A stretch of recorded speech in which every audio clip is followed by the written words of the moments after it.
This world history is underway. SpaceX launched 4 NASA astronauts into orbit earlier this morning, and one of those is Jessica Watkins. She will be making history as the first black woman on a long-duration mission aboard the International Space Station. Mark Strassman is at the Kennedy Space Center with more. Mark, good morning. Good morning, Anne-Marie. I got to tell you, there's something about night launches that are especially spectacular, and this one was all that. After a week of delays, this crew will now spend the day catching up to the ISS, which is flying 10 times faster than a speeding bullet. 3, 2, 1, 0. Ignition and liftoff. For the second time in 3 weeks, SpaceX is sending people to the space station. This time, professional astronauts. Dragon separation confirmed.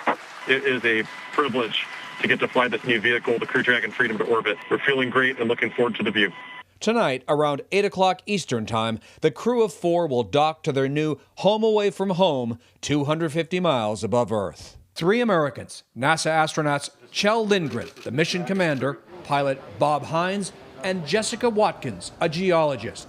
Italian astronaut Samantha Cristoforetti makes this an international crew.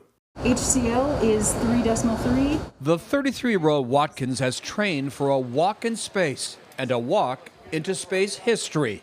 For more than 20 years, astronauts have lived aboard the ISS.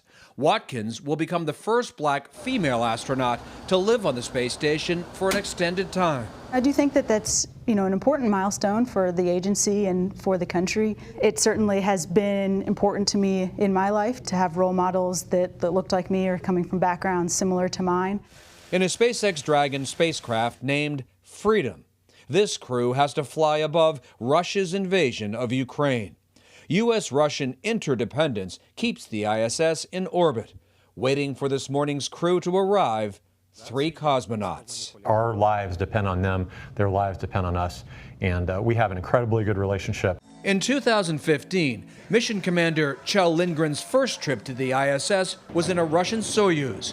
He's also trained in Russia, although long before the Ukraine crisis. We recognize that it is an area where emotions are probably high, and so it's probably a topic that we'll not spend a whole lot of time discussing on orbit.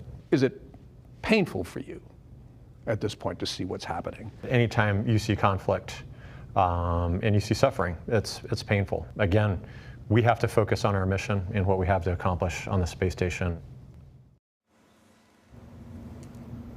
This crew will be busy over the next 5 months. They're performing more than 200 science experiments, and they're relieving another crew that has been up in space since November, and that crew will be splashing down off the Florida coast next week. And Anne-Marie, no matter how fun the trip was, always good to come home. I can imagine that is the case. You mentioned 200 experiments. I don't know if you're aware, if you know or not, but anything interesting that they're going to be working on?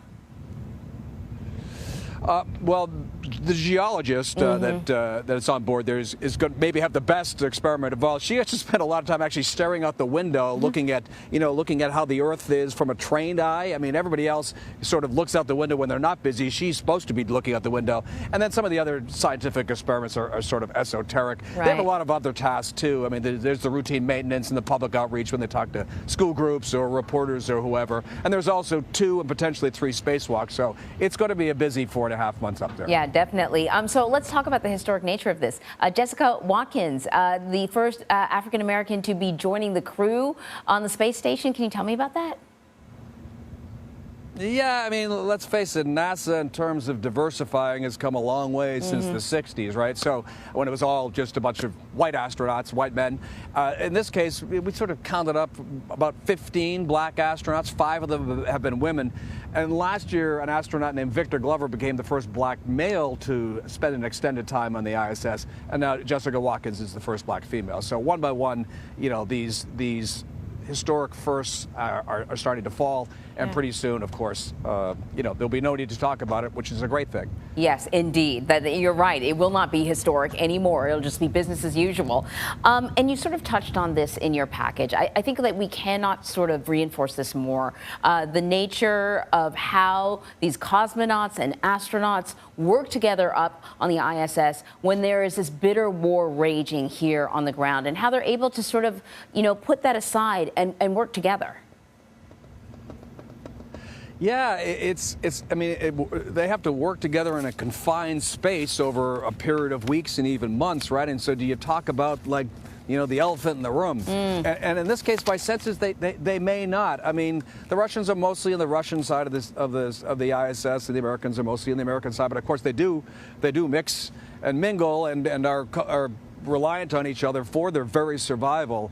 And my sense from talking to a couple of these astronauts is that they may just sort of like let it lie. I mean, it could come up organically, but I don't think anyone's going to be, trying to hash out world problems and resolve differences 250 miles above Earth. Yeah, I think so too. Mark, thank you very much.